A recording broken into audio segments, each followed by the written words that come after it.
Alrighty guys, welcome back to Everything Off-Road, and in today's video, I'm going to teach you guys how to fix your slipping clutch on your motorized bike.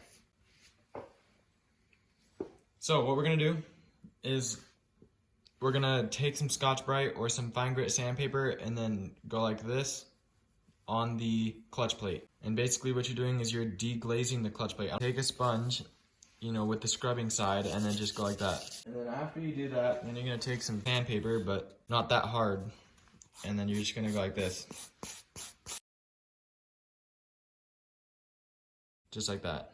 Basically what you're doing is you're putting little tiny scratches for the clutch pads to grip onto. Put the clutch plate back on.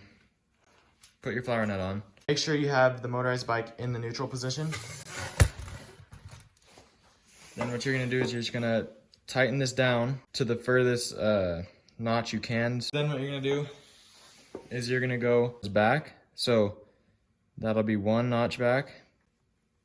But anyways guys, that's how you fix your slipping clutch. Please give this video a like and subscribe. It really helps me out to make more content like this. And if you guys do subscribe, comment I subscribed down below in the comments and I'll try to get to you. But anyways guys, I'll catch you guys in the next one. Peace.